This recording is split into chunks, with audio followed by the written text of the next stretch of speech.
Мөргөлийн давуу тал 11-р бүлэг. Бурхан байгаль хийгээд илчлэл өөрийн хайр халамж болон ариун сүнсний нөлөөгөөр дамжуулан бидэнд үгээ хэлдэг билээ. Гэхдээ түүнтэй тогтоосон бидний харилцаа холбоо үгээр хязгаарлагдах ёсгүй. Бидний хинч гэсэн түүнд сэтгэл зүрхээ нээх нь аргагүй чухал.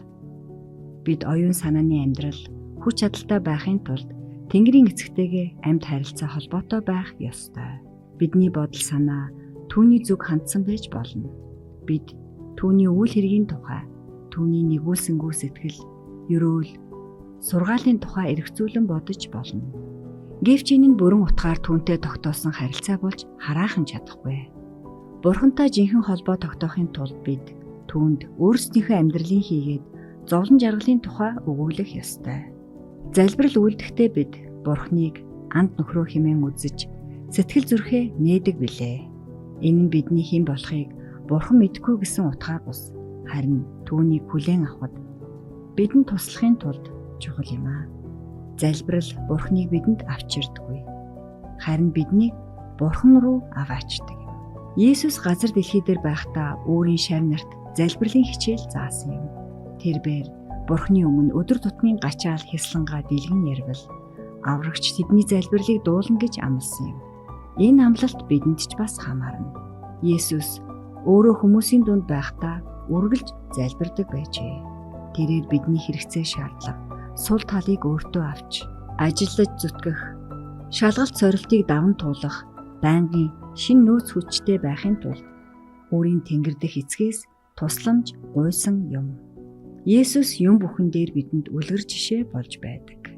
Тэрээр биднийг ядарч туйлдахын цагт ах маань болсон. Тэрээр бидэнтэй адил бүх талаар уруу татагдсан. Хэдий боловч муу муухайг жигшин үзэж нүгэл үйлдэггүй юм. Нүгэл хилэнцгийн ертөнцөд аврагч сэтгэл санаагаар шаналж тэмцэлдэж байсан юм. Залбирал түүний хувьд зайлшгүй шаардлага хийгээд давуу тал аятай боломж байлаа. Тэрээр эцэгтэйгээ харилцахдаа уяран тайтгарч баясан баярлдаг байсан. Хүн зоныг аврагч Бурханы хүүд залбирах хэрэгцээ шаардлага байсан юм бол өөхөх тавилантай өчүүхэн дорой нүгэлт амтан бидэнд хичээнгүйлэн залбирах хэрэгцээ шаардлага хичнээн их байх ёстой билээ. Бидний Тэнгэрийн эцэг өөрийнхөө ивэлийг бид бүхэнд бүрэн өгөхөд бэлэн байна. Хязгааргүй хайр инэрлийн их булгаас тасралтгүй амсах хувь бидэнд байна. Гэвч бид ийм баг залбирч байгаа маань гайхалтай биш гэж юу? Бурхан өөрийнхөө үрсийн дотроос хамгийн номхон хүлцэнгүү хүүхдийнхээ чин сэтгэлийн залбирлыг дуртай сонсдог боловч бид түүнд хэрэгцээ шаардлага нээж хэлэхдээ даанч алгуур байна.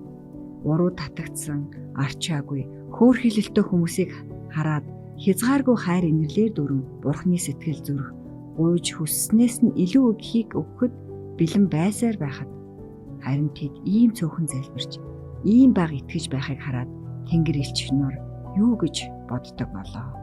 Тэнгэр элч нар Бурханы төлөө хайрын сэтгэлээр хүчин зүтгэж түүний ойр хавьд байхдаа баяр баясгалантай байдаг юм.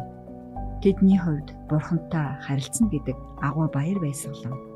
Гэтэл гагцхүү Бурханы хайрлаж чадах тусламж, дэмжлэг маш хэрэгцээтэй байгаа газрын хүүхдүүд бид түүнтэй холбоо харилцаагүй байх шиг санагдах юм. Залбирлыг үл оршигчдын дээгүүр муу ерийн сүнс харанхуй манан мэт нүгэлтэж байна. Тэрсүүд дайсны шивнэн ятгаж буй адын сонирхол тэднийг нүгэл хилэнц рүү улам бүр чангаасаар. Энэ бүхэн Бурханаас тэдэнд хайрлсан залбирлын давуу талыг үл ойшоосноос л болж байгаа юм. Залбирал нь бүхнийг чадагчийн хязгааргүй бололцоог хангаж байдаг Тэнгэрийн эрдэнсийн санг нээгч сүсэг бишрлийн түлхүүр мөн юм бол Бурханы хөвгүүд охид яагаад ийм залбирах дургүй байгаа юм болоо. Бид цаваас сэргэлэн байж цуцалтгүйгээр залбирал эсвэлдвэс хинэггүй алмай болж жинхэнэ үнэн замаасаа хазаах аюул биднийг нөмөрнө. Дайсагнагч итгээд бидний ивэлийн хаан ширээнд хүрэх замд үргэлж саа тотгор учруулж байна. Залбирал сүсэглэлийг үл ойшоодог болгохын тулд ивэл хийгээд уруу татагдах явдлыг даван туулах хүчийг бидэнд өгөхгүй байхын тулд дайсан итгээд чадах бүхнээ хийж байна. Тодорхой нөхцөлд Бурхан бидний залбирлыг сонсож тэр залбиралд хариулж байгаа гэдэгт бид итгэл төгс байж болно. Анхны болцлуудын нэг нь бид түүний тусламж хэрэгтэй гэдгийг ухамсарласан байх явдал юм. Бид ангамал хөрсөн дээр ус асгаж, хуурай газар дээр горих урсгана гэж тэр амласан билээ. Исая 44-ийн 3. Зөвхт ёсыг хүсэн мөрөөдөж, Бурхны зөв тэмүүлж байгаа хүний сэтгэл ханамжтай байна гэдэгт итгэл төгс байж болно. Ариун сүнсний нөлөөнд орохын тулд сэтгэл зүрхээ нээсэн цагт Бурхны ерөөл адислалыг хүлээж авах болно. Бидэнд дутагдж буй тэрэл хэрэгцээ шаардлага нь бидний тусын тулд хамгийн үнэмшилтэйгээр онож хэлсэн гэрчлэл мөн. Гэвч их эзэн бидний хэрэгцээ шаардлагад хариулт өгөхийн тулд бид өөрсдөө түүнд хандах ёстой. Гуй тэгвэл та нарт өгнө. Тэр өөрийн хүүгээ үл өршөөн харин тэднийг бид бүхний төлөө тушаасан юм.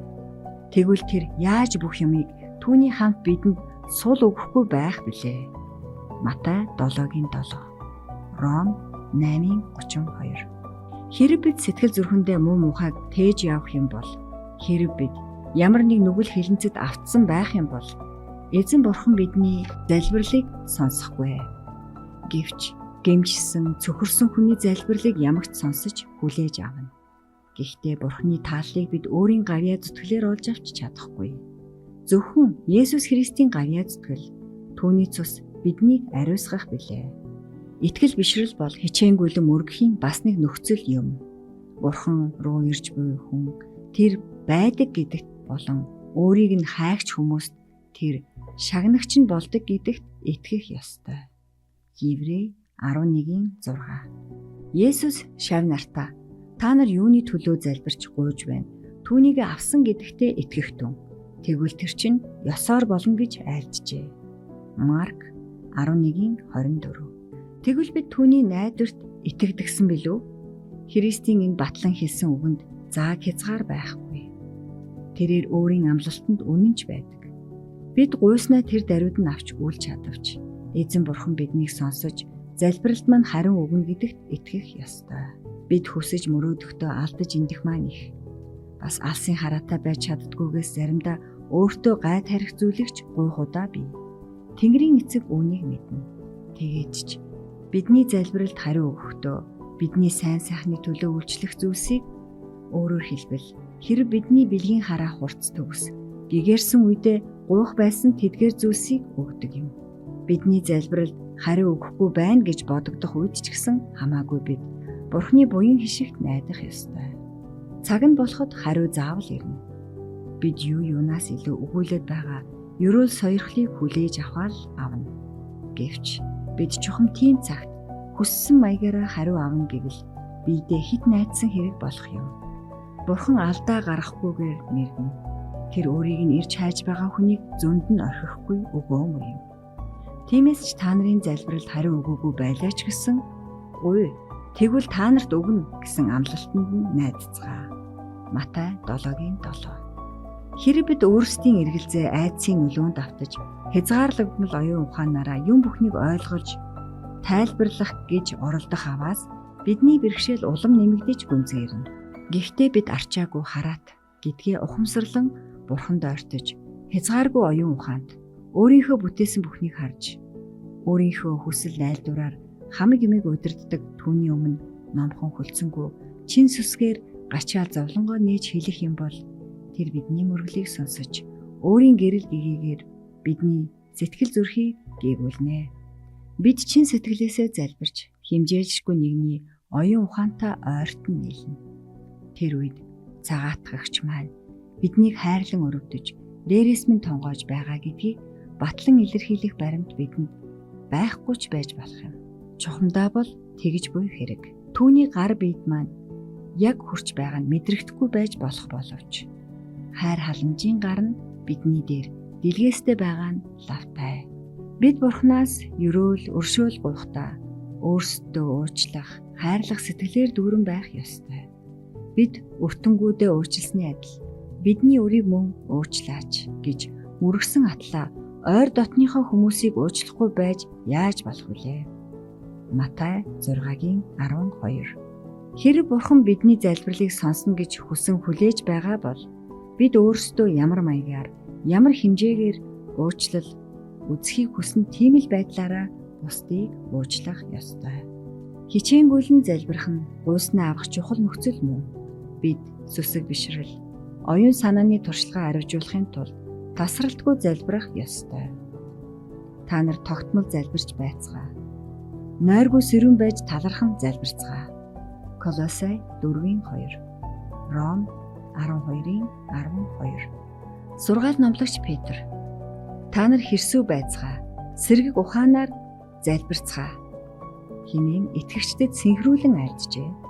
1-р Петр 4:7. Сургаал номлогч Паул: үргэлж залбирч талархалтайгаа гуйж байж өөрийн хүслийг Бурхны өмнө нээцгээ гэж сургамжилжээ.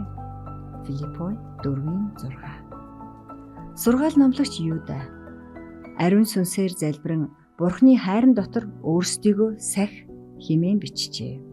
Юда 20:21. Юда 20:21.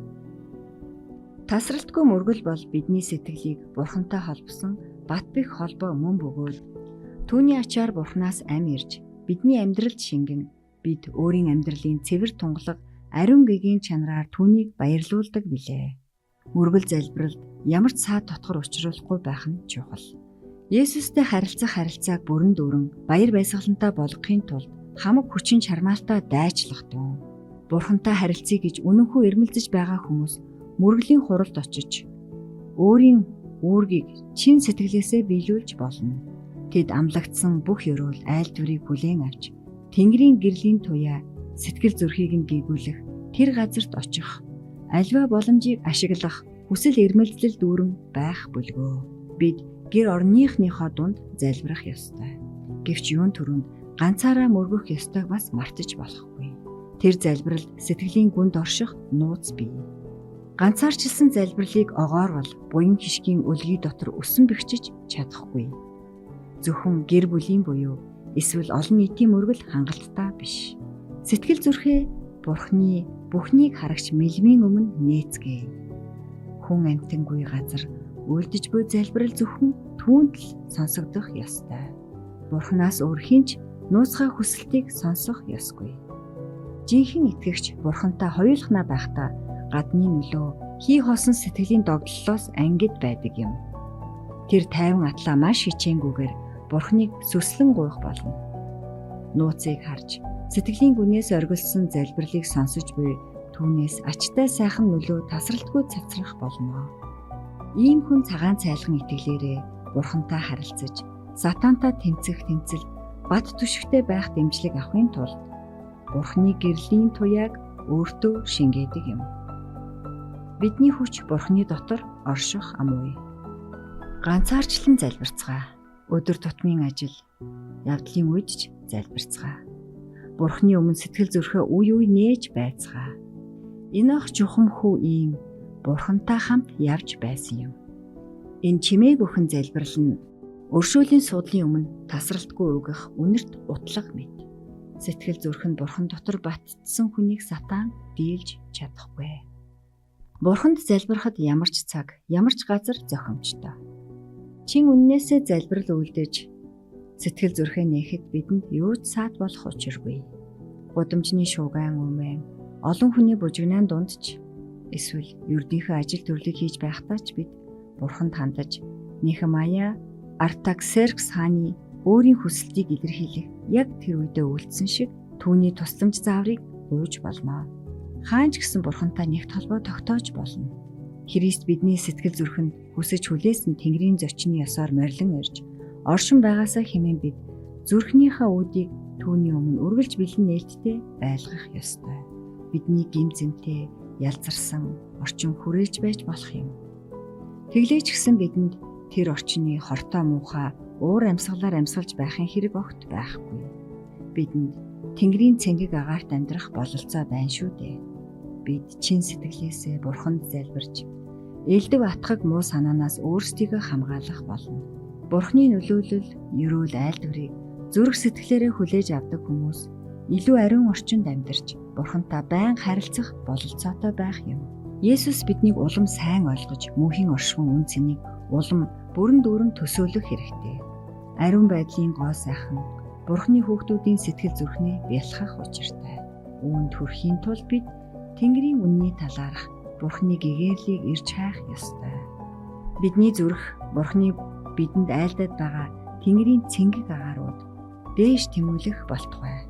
Бид Бурханд маш ойртож болох бөгөөд ямар нэг санамсаргүй шалгалт сорилт болоход цэцэг навч нарны гэрлийг жамаараа шүтдэг шиг бидний бодол санаа түүний зүг хандах болно.